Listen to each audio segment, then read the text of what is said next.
ఒక వ్యక్తి ప్రవర్తన వలన కుటుంబాలు ఏ విధంగా చెడిపోతాయో, ఒక వ్యక్తి ప్రవర్తన వల్ల సమాజం ఏ విధంగా విధ్వంసానికి గురవుతుందో, ఒక వ్యక్తి ప్రవర్తన వల్ల ప్రాంతాల మధ్యన, కులాల మధ్యన ఎటువంటి విభేదాలు వస్తాయో, దీనన్నింటికీ మించి పదవీ కాంక్షతో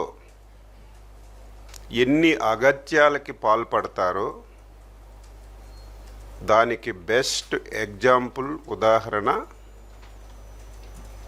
జగన్మోహన్ రెడ్డి గారని చెప్పి ఈ సందర్భంగా తెలియచేస్తున్నాను. నా మాటలు అందరూ వినాలి. ఈవెన్ సాక్షి మీడియా కూడా లైవ్ ఇవ్వాలి.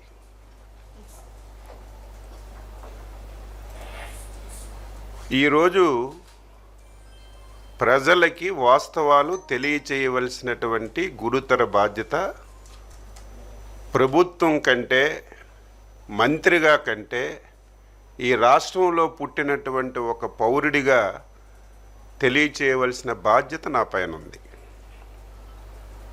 ఒక్కసారి మనం ఆలోచన చేసుకుంటే 2014-19 చంద్రబాబు నాయకత్వంలో ఈ రాష్ట్రంలో ఒక స్వర్ణ యుగంలాగా పాలన జరిగిన విషయం ప్రతి ఒక్కరికి కూడా తెలుసు. 2019 ఎలక్షన్లలో ఒక్క అవకాశం అని చెప్పి అధికారంలోకి వచ్చిన విషయం కూడా ప్రజలందరికీ కూడా తెలుసు. ఆ అవకాశాన్ని ఉపయోగించుకొని రాష్ట్రాన్ని ఏ విధంగా విధ్వంసానికి గురి చేశాడు, రాష్ట్రంలో ఉన్నటువంటి వ్యవస్థలన్నీ కూడా ఏ విధంగా భ్రష్టు పట్టించాడో 2024 ఎలక్షన్లలో ఫలితాలే ఒక నిదర్శనం అని చెప్పి తెలియచేస్తున్నాను. ప్రజల ఆశీర్వాదంతో 2024లో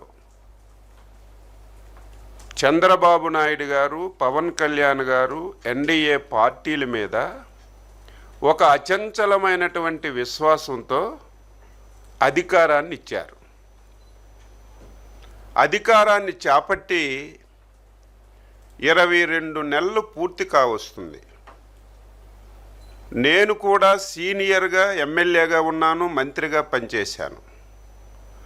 గత ప్రభుత్వంలో జరిగినటువంటి విధ్వంసాన్ని దృష్టిలో ఉంచుకొని మళ్ళీ ఇంత తొందరగా ఈ రాష్ట్రాన్ని గాడిలో పెడతామని చెప్పి నాలాంటి వాడు కూడా అనుకోలేదు. సమర్థవంతమైనటువంటి చంద్రబాబు నాయుడు గారు, కేంద్రంలో ఉన్నటువంటి మోడీ గారు ప్రభుత్వం సంపూర్ణ సహాయ సహకారాలు అందించటం వల్ల 22 మాసాల్లో వ్యవస్థలన్నీ గాడిలో పెట్టి, చిన్నాభిన్నమైనటువంటి ఆర్థిక వ్యవస్థని లైన్లో పెట్టి, ఎవ్వరూ ఊహించని విధంగా ఈ రాష్ట్రంలో అభివృద్ధిని, సంక్షేమాన్ని ముందుకు తీసుకెళ్లిన విషయం కూడా రాష్ట్ర ప్రజానీకానికి ఒక్కసారి గుర్తు చేస్తున్నాను. ఈరోజు జగన్మోహన్ రెడ్డికి రాష్ట్రం మీద, తెలుగు ప్రజల మీద ఎందుకు ఇంత కక్ష అని చెప్పి నేను అడుగుతున్నాను. 22 మాసాల్లో అన్ని ప్రాంతాలు, అన్ని జిల్లాలు సమాంతరంగా అభివృద్ధి జరగాలి, ఈ రాష్ట్రాన్ని అన్ని విధంగా ముందుకు తీసుకెళ్లాలని ఇటు పరిశ్రమల్ని తీసుకొస్తున్నారు, పెండింగ్లో ఉన్నటువంటి ఇరిగేషన్ ప్రాజెక్టులు పూర్తి చేస్తున్నారు. నువ్వెప్పుడు రాయలసీమ బిడ్డ అనుకునే రాయలసీమ ప్రాంతానికి ఊహించని విధంగా నీటిని తీసుకెళ్ళి ప్రతి ఒక్కరి కళ్ళల్లో ఆనందం చూస్తున్నటువంటి పరిస్థితుల్లో నువ్వు ఎందుకు ఇంత కక్ష ఈ రాష్ట్రం మీద, ప్రజల మీద పెట్టుకున్నావో చెప్పవలసినటువంటి అవసరం ఉంది. ఈరోజు నా ప్రయత్నం అంతా ఒక వ్యక్తి యాటిట్యూడ్ని ప్రజలకి స్పష్టంగా తెలియచేయాలి. 2004లో వైఎస్ రాజశేఖర రెడ్డి ఈ రాష్ట్రానికి ముఖ్యమంత్రి అయ్యారు. ఆ రోజుకి జగన్మోహన్ రెడ్డి ఏ విధంగా ఉండేవాడో నేను చెప్పవలసిన అవసరం లేదు. వారి ఆర్థిక పరిస్థితి కూడా ఈ రాష్ట్రంలో ప్రతి ఒక్కరికి తెలుసు. గూగుల్లో కొట్టినా నెట్లో కొట్టినా ఆ రోజుకి వాళ్ళ పరిస్థితి అంతా ప్రతి ఒక్కరికి తెలిసినటువంటి పరిస్థితి.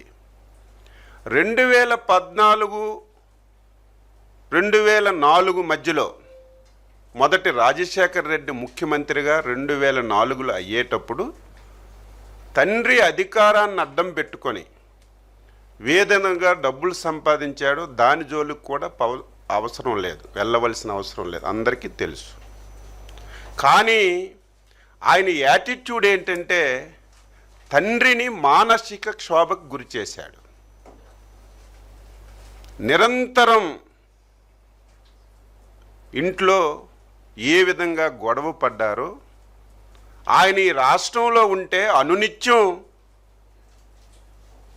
అనేకమైనటువంటి సమస్యలకి ఆజ్యుడవుతున్నాడు. ఈ రాష్ట్రంలో ఉంటే నాకు క్షోభతో పాటుగా ఈ రాష్ట్రానికి తీవ్రమైనటువంటి నష్టం జరుగుతుందని చెప్పి ఆ రోజే రాజశేఖర్ రెడ్డి జగన్మోహన్ రెడ్డిని బెంగళూరు పంపించిన విషయం మనందరికీ తెలుసు. అది కూడా మీరు నేను చెప్పడం కాదు, ఆ రోజున్నటువంటి సీనియర్ కాంగ్రెస్ నేత రోషయ్య గారు పాత్రికేయుల ముందు చెప్పిన విషయాన్ని నేను గుర్తు చేస్తున్నాను. అటువంటి వ్యక్తికి ఒక ఆలోచన ఏమిటంటే ఈ రాష్ట్రానికి నేను ముఖ్యమంత్రి కావాలి. ముఖ్యమంత్రి కావాలంటే అంత ఈజీగా కాదు. రాజశేఖర రెడ్డి గారు ఉంటే అది జరిగినటువంటి పని కాదు. 2009లో మళ్ళీ ఎలక్షన్లో రాజశేఖర రెడ్డి ముఖ్యమంత్రి అయ్యాడు. ఆ రోజు రాజశేఖర రెడ్డి గారు చిత్తూరు జిల్లా పర్యటనకి వెళ్ళారు. ఒకసారి ఇవన్నీ ఎందుకు గుర్తు చేస్తున్నానంటే ఒకసారి గుర్తు పెట్టాలి. చిత్తూరు జిల్లా పర్యటనకి వెళ్ళేటప్పుడు హెలికాప్టర్ మిస్ అయ్యిందని చెప్పి అందరం ఆందోళన చెందుతున్నాం. రాజకీయ పార్టీలకు అతీతంగా, కులాలకు అతీతంగా, మతాలకు అతీతంగా రాజశేఖర రెడ్డి గారు హెలికాప్టర్ మిస్ అయ్యింది, ఏమయ్యారు, ఏం జరిగిందని చెప్పి అందరం ఆందోళన చెందుతున్నాం. ఈవెన్ మా పార్టీ అధ్యక్షులు కూడా చంద్రబాబు నాయుడు గారు ప్రత్యేకమైనటువంటి టెలికాన్ఫరెన్స్ తీసుకొని మీరు కూడా అన్వేషించండి, ఎక్కడైనా సరే సమాచారం దొరుకుతుందా, ఎక్కడైనా ఏమైనా ఇన్సిడెంట్ జరిగిందని చెప్పి చంద్రబాబు నాయుడు గారు కూడా ఆందోళన చెంది ఆయన యొక్క ఆసూకీ గురించి ఏ విధంగా ఆందోళన చెందామో ఇక్కడ చాలామంది పాత్రికేయులు ఉండుంటారు, చాలామందికి ఈ విషయం తెలుసుంటుంది. రాజశేఖర రెడ్డి గారు చనిపోయే సమయంలో నువ్వు ఎక్కడున్నావో చెప్పవలసినటువంటి బాధ్యత నీకుంది. ఆ సమయంలో ఇతర రాష్ట్రాల్లో నువ్వు ఉండవలసినటువంటి అవసరం ఏమొచ్చిందని చెప్పి నేను అడుగుతున్నాను.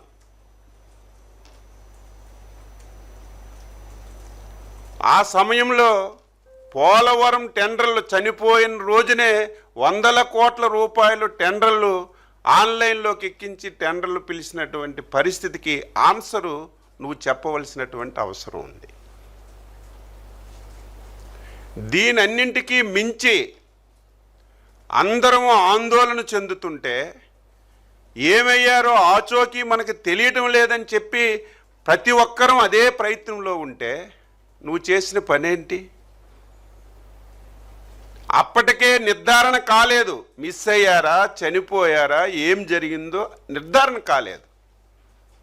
అంతకంటే ముందే నువ్వు ముఖ్యమంత్రి పదవి గురించి సంతకాలు సేకరణ చేసిన విషయం కూడా ఈ సందర్భంగా రాష్ట్ర ప్రజానీకానికి గుర్తు చేస్తున్నాను. మనిషి యాటిట్యూడ్ తెలుసుకోవాలి. ఆ రోజు చాలామంది చాలా అనుమానాలు వ్యక్తం చేశారు. జగన్మోహన్ రెడ్డి ఆ రోజు రిలయన్స్ వాళ్ళు చేశారని చెప్పి రిలయన్స్ ఏజెన్సీల మీద దాడి చేయించాడు. మళ్ళీ అదే రిలయన్స్ వాళ్ళతో మంచి చేసుకున్న వాళ్ళకి రాజ్యసభ స్థానాలు ఇచ్చాడు. అదే సమయంలో చాలామంది సీనియర్ నాయకులు చాలా రకాలుగా మాట్లాడారు.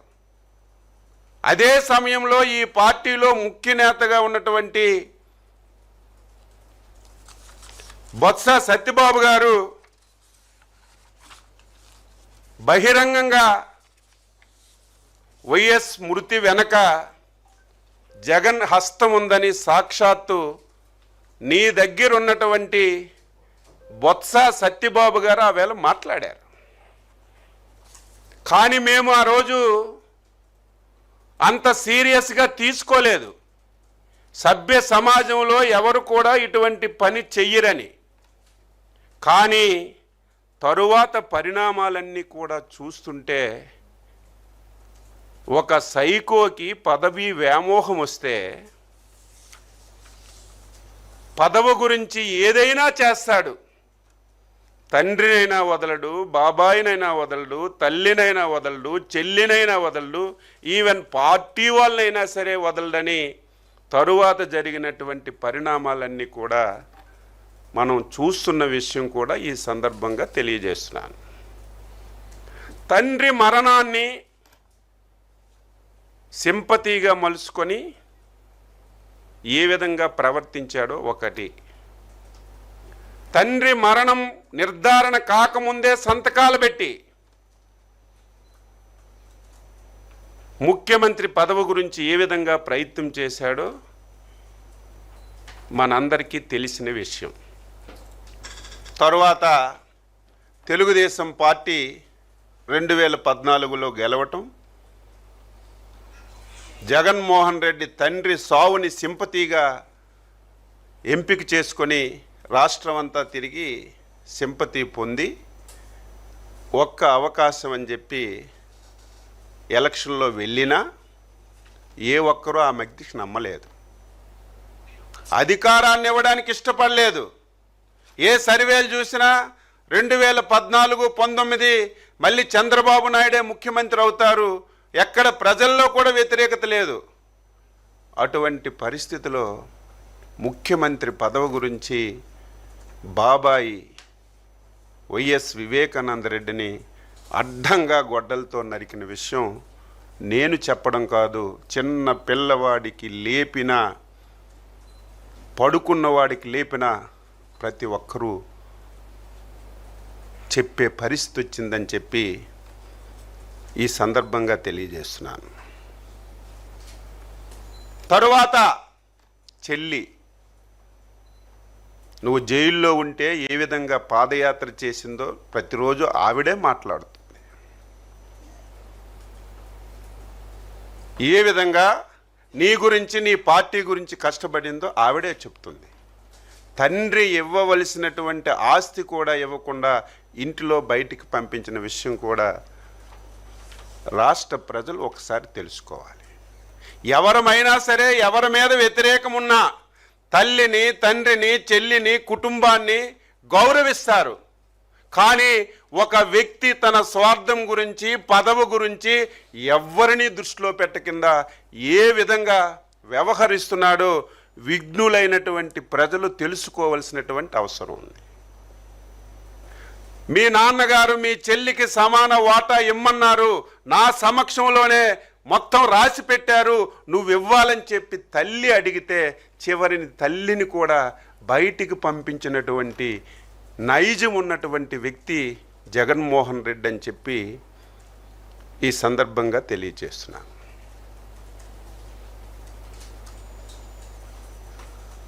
నీ మీద ఇన్ని అబండాలు వస్తే ఒక్క రోజైనా నువ్వు మాట్లాడావా? ఒక్కదానికైనా ఆన్సర్ చేసావా? నేను ఎందుకు ఇవన్నీ చెప్తున్నానంటే, మొన్నటి వరకు బొత్స సత్యబాబు గారు చెప్పినా, లేకపోతే XY మాట్లాడినా, మాకు అనుమానాలున్నా మేము ఎప్పుడూ అనుకోలేదు. కానీ ఈ పరిణామాలన్నీ చూస్తే ఆ రోజు రాజశేఖర రెడ్డి యొక్క మరణానికి కూడా నీ బాధ్యత ఉందని ఆ రోజు ఏదైతే బొత్స గారు చెప్పారో అది కూడా ఈరోజు నాకు అనుమానం వస్తుందని చెప్పి తెలియజేస్తున్నాను. ఒక సైకోకి పదవి వేగం వస్తే ఏ విధంగా ప్రవర్తిస్తాడో ది బెస్ట్ ఎగ్జాంపుల్. ఆయనకు కావలసింది పదవే. రాష్ట్రం ఎలాగున్నా పర్వాలేదు, ప్రజలు ఎలాగున్నా పర్వాలేదు, కుటుంబం విడిపోయినా పర్వాలేదు, ఆత్మీయులకి అంతమంచినా పర్వాలేదు, కావలసింది పదవి పదవి పదవి తప్ప ఇంకొకటి లేదు అని చెప్పి తెలియజేస్తున్నాను.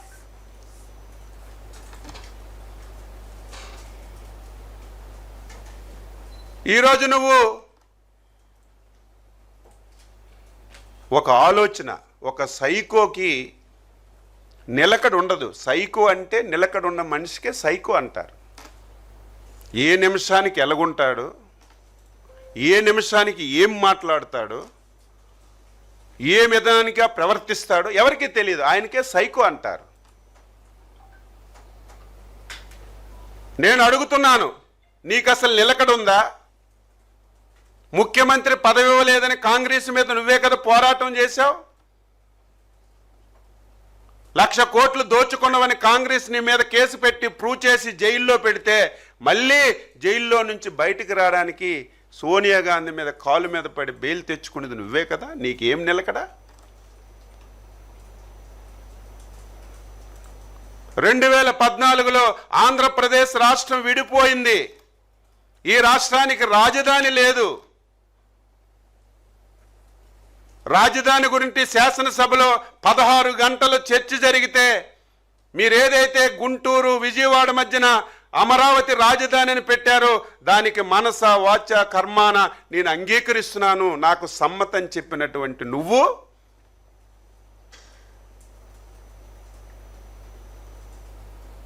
2019 ఎలక్షన్లలో చంద్రబాబు నాయుడు గారే ఇల్లు కట్టుకోలేదు, నేను ఇల్లు కూడా కట్టుకున్నాను, నాకున్నటువంటి క్రెడిబిలిటీ చంద్రబాబు నాయుడు గారికి లేదు, ఇదే రాజధాని అమరావతి రాజధాని అని చెప్పినటువంటి నువ్వు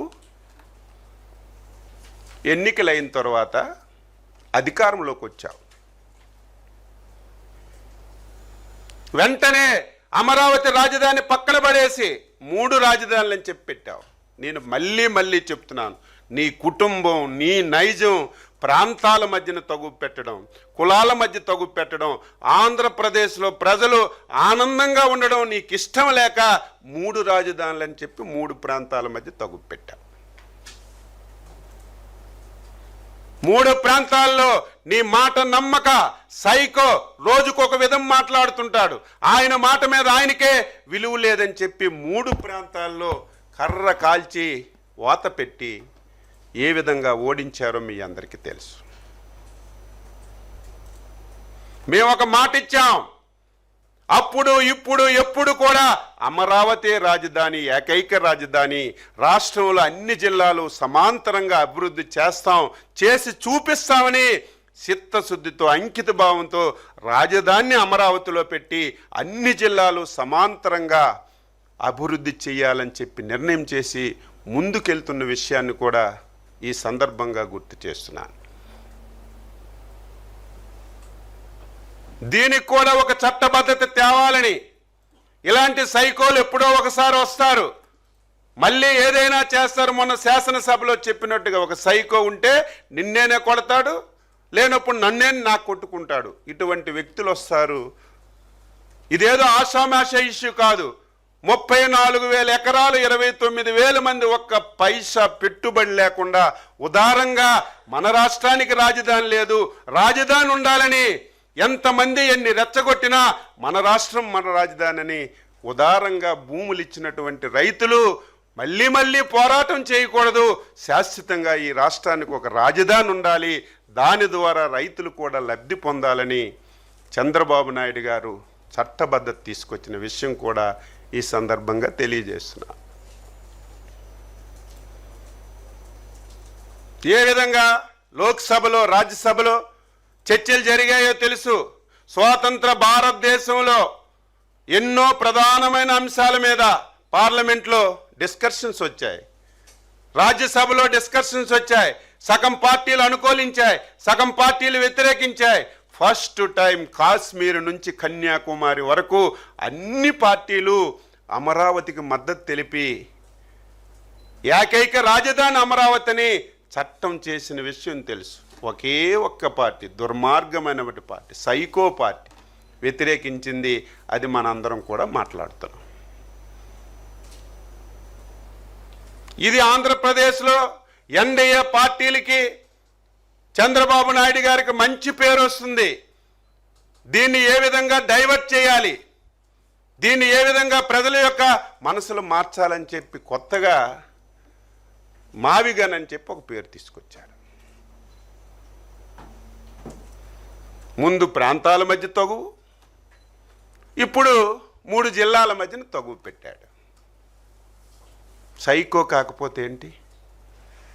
మావిగన్ అంటే ప్రతి ఒక్కరూ నిన్ను జోకర్లాగా చూస్తున్నాడు. ఇదేదో ప్రజలు, రాజకీయ పార్టీలు కాదు, నీ పార్టీలో నీ చుట్టూ తిరిగిన వాళ్ళు కూడా జోకర్లాగా చూసి ఏంటి పిచ్చెక్కిందా, ఆంధ్రప్రదేశ్ ప్రజలు కర్ర కాచి వాత పెట్టి 11 సీట్లకు దించినా ఈయనలో మార్పు లేదు, ఏం చెయ్యాలని నీ పార్టీలో ఉన్న వాళ్ళే నిన్ను ఎగతాళిగా మాట్లాడుతుంటే కనీసం సిగ్గు లేకుండా దాన్ని నువ్వు మళ్ళీ ప్రజల్లోకి తీసుకెళ్ళి ఒక అయోమయాన్ని క్రియేట్ చేస్తున్నావు. దీనికి తోడు వైసీపీలో పెద్దలు, వాళ్ళేదో నిన్నో మొన్నో వచ్చిన వాళ్ళైతే నేను పెద్దగా స్పందించను, కొత్త వాళ్ళు కదా. పిసిసి ప్రెసిడెంట్లు చేసిన వాళ్ళు, ఈ రాష్ట్రంలో పెద్ద పెద్ద మంత్రి పదవులు చేసిన వాళ్ళు,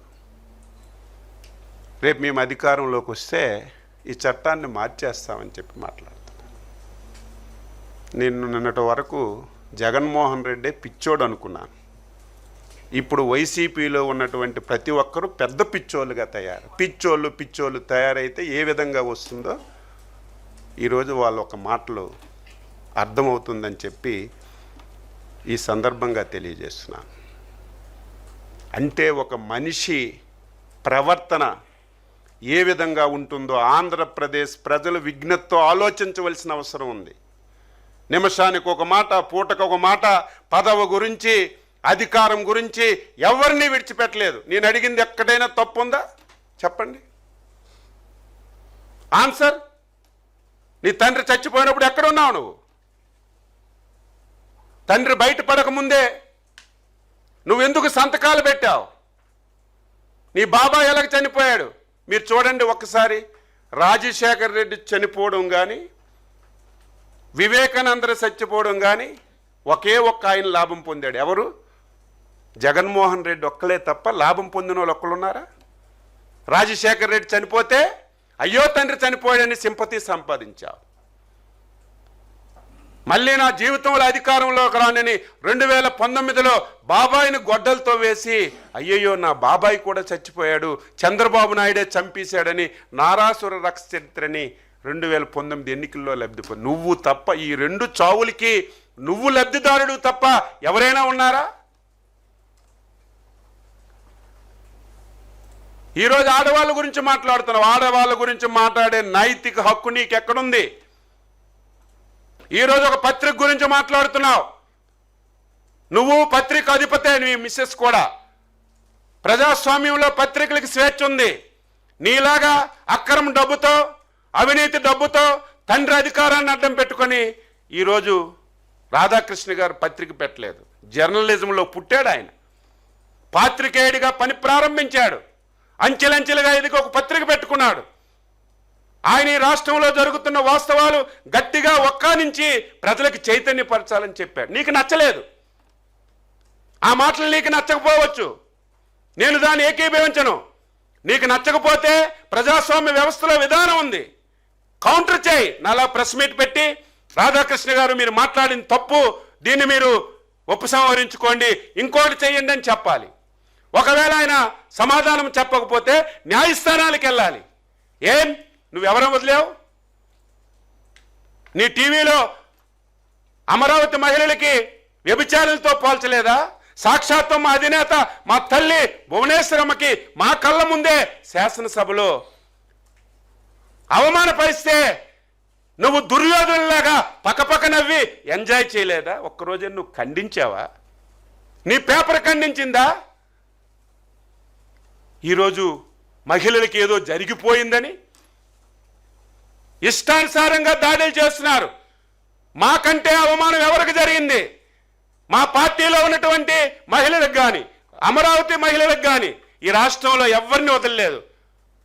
అంతెందుకు నీ కన్న తల్లిని, నీ చెల్లిని ఎంత దారుణంగా ఒక వ్యక్తి రాజశేఖర్ రెడ్డికే నీ చెల్లి పుట్టలేదని ఎవడో సోషల్ మీడియాలో పెడితే కనీసం యాక్షన్ లేదు. నువ్వా మహిళల గురించి మాట్లాడే అర్హత నీకెక్కడుంది?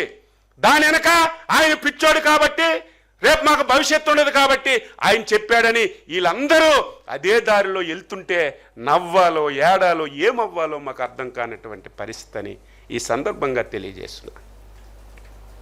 నేను చెప్పినటువంటి విషయాలు ఏదో వ్యక్తిగతంగా విమర్శలు చేయాలని కాదు. ఒక వ్యక్తి వల్ల కుటుంబాలు పోతాయి. రేపు ఆంధ్రప్రదేశ్ ప్రజలు విఘ్నతతో ఆలోచించకపోతే నష్టం ఈ రాష్ట్రానికి జరుగుతుంది. మాట్లాడితే భయం, రేపు అధికారంలోకి వస్తాడట, పోలీస్ స్టేషన్లన్నీ తిప్పుతాడట, అరెస్టులు చేస్తాడట, అన్నీ చూసేసాం. తిప్పి తిప్పి తిప్పి ఎక్కడికి వెళ్ళిందో నీ అందరికీ తెలుసు. మమ్మల్ని అందరినీ తిప్పావు కదా, మమ్మల్ని అందరినీ ఎరాజ్ చేసావు కదా. దీనికి ఆన్సర్ ఏటో 2019 ఎలక్షన్లో ప్రజలు చూపించారు కదా.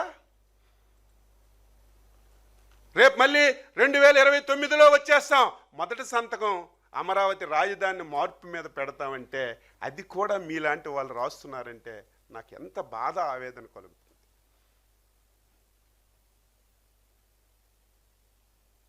మీరా మాట్లాడేది? నీ వ్యక్తిత్వం ఏంటి? ప్రతి ఒక్కరు కూడా సభ్య సమాజంలో తెలుసుకోవాలి.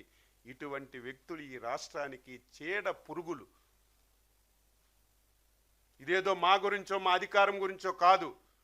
ఇప్పటికే ఈ రాష్ట్రం ఏ విధంగా నాశనం అయిందో, ఈ రాష్ట్రం అంటే ప్రతి ఒక్కరూ ఏ విధంగా అసహించుకున్నారో మనందరికీ తెలుసు. ఈ రాష్ట్రాన్ని మళ్ళీ గాడిలో పెట్టి ఒక స్టేబుల్ ఇచ్చి ముందుకు తీసుకెళ్తున్నటువంటి తరుణంలో ప్రజలు కూడా అర్థం చేసుకోకపోతే, ప్రజలు కూడా ప్రశ్నించకపోతే ఇటువంటి వ్యక్తులు రాజకీయాలకు అవసరం? పార్టీ లేకపోతే బయటికి రాగలరా? ఒక రాజకీయ పార్టీ ముసుగులో ఒక దొంగ పేపరు, ఒక దొంగ టీవీ పెట్టుకొని ఇష్టానుసారంగా ప్రతిరోజు అవాస్తవాలు మాట్లాడుతుంటే ప్రజలు దీన్ని ఖండించవలసిన అవసరం ఉంది, నిలదీయవలసినటువంటి అవసరం ఉందని ఈ సందర్భంగా తెలియజేస్తూ, నా ప్రయత్నం అంతా ఒక వ్యక్తి నిమిషానికి ఏ విధంగా మారుతున్నాడు, ఆ వ్యక్తి పదవి గురించి, ముఖ్యమంత్రి గురించి ఏ విధంగా ఎంతమందిని మభ్యపెట్టాడు, ఎంతమందిని పొట్ట పెట్టుకున్నాడో చెప్పాలనే ప్రయత్నమే తప్ప ఇంకొకటి కాదు అని చెప్పి సందర్భంగా తెలియచేస్తూ, నాకు విశ్వాసం ఉంది, నమ్మకం ఉంది. నేను 6 సార్లు రాజకీయాల్లో ఉన్నాను. ఆంధ్రప్రదేశ్ ప్రజలు చాలా తెలివైన వాళ్ళు. ఒక్క అవకాశం అని ఇచ్చారు. మళ్ళీ జీవితంలో ఇటువంటి వ్యక్తికి ఈ రాష్ట్రంలో అధికారం ఇవ్వరు. ఎందుకు చెప్తున్నానంటే భవిష్యత్ అంతా పిల్లల మీద ఉంది. ఆంధ్ర రాష్ట్రం మళ్ళీ బాగుపడాలంటే ఇటువంటి వ్యక్తి రాష్ట్రంలో ఉండకూడదు అని చెప్పి ప్రతి ఒక్కరూ స్ట్రాంగ్గా నిర్ణయం తీసుకున్నారు. కాబట్టి నువ్వు ఎన్ని ప్రయత్నాలు చేసినా నువ్వు అధికారంలోకి రావడం కళ అని చెప్పి సందర్భంగా తెలియజేస్తూ, నేను చెప్పిన దాంట్లో వాస్తవాలు అయితే విజ్ఞతతో వినండి. దీనికి ఆన్సర్ కూడా చేయాలి. ఈరోజు ఏదో వైఎస్ సచ్చిలో నేను చెప్పడం కాదు, మా పార్టీ చెప్పడం కాదు, సాక్షాత్తు నీ పక్కన పెట్టుకున్న వ్యక్తే చెప్పాడు.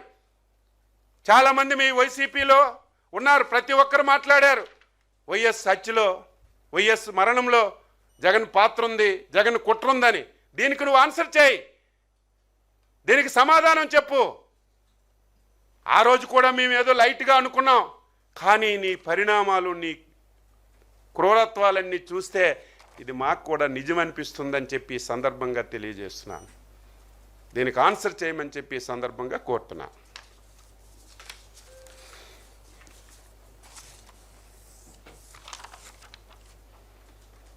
Any doubts?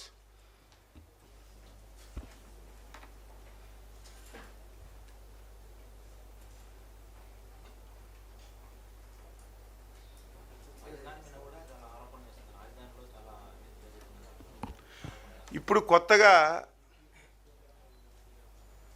పల్లవించుకున్నాడు. మొన్నటి వరకు ప్రజలకు మభ్యపెట్టడానికి 3 రాజధానులు, ఇప్పుడు చట్టం వచ్చిన తర్వాత కొత్తగా అవినీతి జరిగిపోయింది, మొత్తం డబ్బంతా 2 లక్షల కోట్లు ఇక్కడే ఖర్చు పెట్టేస్తున్నారని చెప్పి కొత్త పల్లవించుకున్నాడు. మీ జ్ఞానం లేకపోతే రండి, పాఠాలు చెప్తాం. సెల్ఫ్ ఫైనాన్స్ ప్రాజెక్టు, 1 పైసా ప్రభుత్వం ఖర్చు పెట్టడం లేదు అమరావతి మీద. ఈరోజు ఏ జిల్లాలో ఏ పనులు చేస్తున్నామో ఒక్కొక్కరు మాట్లాడుతున్నారు. అందులో పెద్ద పెద్ద మంత్రులు చేసిన వాళ్ళు మాట్లాడుతుంటే నాకే ఆశ్చర్యం వేస్తుంది. ఏం చేశారు? ధర్మాన ప్రసాద్, బొత్స సత్యబాబు ఉత్తరాంధ్రకు రాజధాని అన్నావు కదా, మొన్నటి వరకు మభ్య పెట్టావు కదా, ఆయన తానా అంటే మీరు తందాన అన్నారు కదా. ఈరోజు ఉత్తరాంధ్రను వదిలేసి మావిగాని పెట్టేటప్పుడు మీకు సిగ్గులజ్జు ఉండాలి కదా మాట్లాడడానికి. అంటే ఆయన కూడా మాటలు మారుస్తుంటే మీరు కూడా మాటలు మారిస్తే ప్రజలు అంత అమాయకులా? రండి, ఉత్తరాంధ్రలో 22 మాసాల్లో ఏం చేశామో కాలికి గజ్జి కొట్టుకొని చెప్తాను. 22 మాసాలు పరిశ్రమలు ఏమొచ్చాయి, ఇండస్ట్రీలు ఏమొచ్చాయి, ఇరిగేషన్ ప్రాజెక్ట్స్ ఏమొచ్చాయి, మీ హయాంలో ఏం జరిగింది? అమరావతి రాజధానిని 3 ముక్కలు చేసి ఉత్తరాంధ్ర రాజధాని అన్నావు. ఏం చేసావు చెప్పండి. మీరు అభివృద్ధి మీద అడిగితే చెప్తాం, ఏం చేశారు అడిగితే చెప్తాం. కానీ కక్ష కుట్రలు, ఈ రాష్ట్రాన్ని బలి చేయాలని నీ పదవి గురించి నువ్వు ఇష్టం వచ్చినట్టుగా మాట్లాడితే నేను కార్యకర్తలకు కూడా, మా కార్యకర్తలకు కూడా చెప్తున్నాను, మా నాయకులకు కూడా చెప్తున్నాను. 2014-19 మేము పని చేయకపోలేదు, సంక్షేమాన్ని అందించకపోలేదు, ఇలాగే ప్రతిరోజు అబద్ధాలు. అందుకే మీరు చూడండి, ఈసారి నేను కూడా అనుకున్నాను, మాటకు మాట చెప్తాను, ప్రతిరోజు ప్రజలకు చైతన్యపరుస్తాం. 2014-19 ఆడిందే ఆడిగా, పాడిందే పాడగా తప్పులు చెప్తూ వెళ్తే మేము సరైనటువంటి ఆన్సర్ చేయకపోవడం వల్ల 2019లో ఓడిపోయాం. ఈసారి నీకు ఆ ఛాన్స్ ఇవ్వం. నువ్వేది చెప్తావో క్లారిటీగా ప్రజలకు ఎడ్యుకేట్ చేస్తాం. నేను చెప్పింది ఇప్పుడు తప్పులేదు, క్రానలాజికల్గా చెప్పాను డే 1 నుంచి. కాదని ఎవరైనా చెప్పగలరా అని చెప్పి సందర్భంగా తెలియజేస్తూ మా కార్యకర్తలకి, నాయకులకు కూడా కోరుతున్నాను, ఎక్కడికెక్కడ అప్రమత్తంగా ఉండాలి. వీళ్ళు చేసిన అబద్ధాలు, అవాస్తవాలు ఎప్పటికప్పుడు మనం ప్రజలకి చైతన్యపరిస్తే ఆంధ్రప్రదేశ్ ప్రజలు విఘ్నులు. ఎట్టి పరిస్థితుల్లో మంచిని ప్రేమిస్తారు, ధర్మాన్ని ప్రేమిస్తారు, ధర్మాన్ని రక్షిస్తారని చెప్పి సందర్భంగా తెలియజేస్తూ, ఇటువంటి వ్యక్తి ఈ రాష్ట్రంలో ఉండడానికి వీల్లేదు, ఇటువంటి పార్టీ ఈ రాష్ట్రంలో ఉండడానికి వీల్లేదని చెప్పి నేను స్పష్టంగా తెలియజేస్తాను. ఇప్పుడు మాట్లాడుతున్నాను 22 నెలలుగా జగన్మోహన్ రెడ్డి ఆయన చెప్పదలుచుకుంది పదే చెప్తున్నారు. వాళ్ళ పార్టీ వాళ్ళు అదే అంశాన్ని పదే జనం తీసుకెళ్తారు. కానీ క్యాబినెట్ లో ఉన్న చాలా మంది మంత్రులు అసలు నోరు కూడా మెదపట్లేదు. ఎందుకు మాట్లాడుతున్నా కదా, జగన్మోహన్ రెడ్డి గారు మళ్ళీ అధికారంలోకి వస్తారని నోరు మెదపట్టలేదన్న ఒక ఆ ప్రశ్నే రాదు, ఉత్పన్నం కాదు. ఉత్పన్నం రాని ప్రశ్న వేయక్కర్లేదు. ప్రజలు అంత అమాయకులు కాదు. నేను మళ్ళీ చెప్తున్నాను, ప్రజలు నాడి తెలిసిన వ్యక్తిని, 6 సార్లు ప్రజా జీవితంలో పోటీ చేసి గెలుపొందిన వ్యక్తిని. ఒక్క అవకాశం అని నువ్వు అనకపోతే ఆ రోజు కూడా నువ్వు గెలిచే పరిస్థితి లేదు. భయపడవలసిన అవసరం లేదు, అసలు ఆలోచనే లేదు. మేము చెప్తున్నాం కదా, ఎవరు ఎందుకు మాట్లాడడం లేదు, ప్రతి విషయంలో మాట్లాడుతున్నాం కదా. అందుకే ఈసారి ఎట్టి పరిస్థితుల్లో విడిచిపెట్టను. నువ్వేం చెప్పినా దానికి ప్రజలకు ఎడ్యుకేట్ చేయడానికి ప్రతిరోజు మేము కూడా మాట్లాడతాం. ఓకే, ఇంకో చర్చ ఈ రాజకీయ దానికి అనుగుణంగా అమరావతి అని చెప్తున్నారు. జగన్మోహన్ రెడ్డి రాజకీయ విధానం ద్వారా మావిగనని చెప్తున్నారు. ఒక్కో రాజకీయ పార్టీకి ఒక్కో విధానం ఉన్న విధానం ఏంటో ఆయన చెప్తున్నా. ఎవరమైనా ఇప్పుడు వినమ్మా, రాజకీయ పార్టీ అయినా రాష్ట్ర ప్రభుత్వమైనా ఎక్స్ అయినా వై అయినా సరే ప్రజాస్వామ్యంగా చట్టం ప్రకారమే మాట్లాడాలి. నిన్న వరకు రాష్ట్రంలో అమరావతి రాజధాని అని చెప్పి ఒక చట్టం లేదు. చట్టం వచ్చిన తర్వాత కూడా నువ్వు మాట్లాడుతున్నావు అంటే నిన్నేమనాలి? నీ రాజకీయ పార్టీ పుట్టిందంటే ప్రజాస్వామ్య వ్యవస్థలో రాజ్యాంగం ప్రకారం పుట్టింది. ఈరోజు ఆంధ్రప్రదేశ్లో ప్రభుత్వాలు ఏర్పడుతున్నాయంటే ప్రజాస్వామ్య వ్యవస్థలో రాజ్యాంగం ప్రకారం ఏర్పడుతున్నాయి. అదే రాజ్యాంగం ప్రకారం దేశానికి ముఖ్యమైనటువంటి పార్లమెంట్లో రాజ్యసభలో చట్టం చేస్తే చట్టం వచ్చిన తర్వాత కూడా నువ్వు మాట్లాడుతున్నావంటే నా విధానం అంటే ఏమనాలి? నువ్వే చెప్పు. చట్టం రాకముందు నువ్వు మభ్య పెడితే ఒక అర్థం ఉంది. సాక్షాత్తు భారత పార్లమెంటే చట్టం చేసి ఒక గజెట్ కూడా రిలీజ్ చేసిన తర్వాత కూడా నువ్వు మాట్లాడుతున్నావంటే నీ సైకో. ప్రజలు క్షేమంగా సంతోషంగా ఉండడానికి ఇష్టం లేక నువ్వు మాట్లాడుతున్నావు తప్ప ఇంకొకటి కాదు. అంటే వాళ్ళు చెబుతున్నారు మీరు బలం ఉంది కాబట్టి మీరు పార్లమెంట్లో చట్ట సవరణ చేయించారు, మాకు బలం వస్తే మేము కూడా ఏం పీకావు? 3 రాజధానులని 3 రాజధానులని ఏం పీకావు? బలం ఉంది కదా వేళ నీకు. 151 సీట్లు ఉన్నాయి కదా, 22 పార్లమెంట్ సభ్యులు గెలిచారు కదా. ఆ రోజు కూడా చీటికి మాటికి కేంద్రంలో ఉన్నటువంటి ప్రభుత్వానికి మోకరిల్లేవు కదా. ఆ రోజు ఎందుకు చేయించుకోలేకపోయావు? ఆన్సర్. నీకు ఒకసారి ఇచ్చారు అవకాశం. 151 సీట్లు ఇచ్చారు ఆంధ్రాలో, 22 మంది పార్లమెంట్ సభ్యులు ఇచ్చారు. ఆ రోజు కూడా కేంద్రంలో ఉన్న ప్రభుత్వానికి మోకరిల్లావు, మాట్లాడితే కాలుకు దండం పెట్టావు, అన్నీ చేసావు. ఆ రోజు ఎందుకు నువ్వు చేసుకోలేకపోయావు? ఆ రోజే చట్టం వస్తే మళ్ళీ ఎవరూ చేయలేకపోతాం కదా. ఈరోజు భారత పార్లమెంట్ చట్టం చేసిన తర్వాత కూడా నువ్వు ప్రజలకు మభ్య పెట్టాలనుకుంటే ఇంకా నిన్నే ఏమనాలో నాకు అర్థం కావట్లేదు. ఏది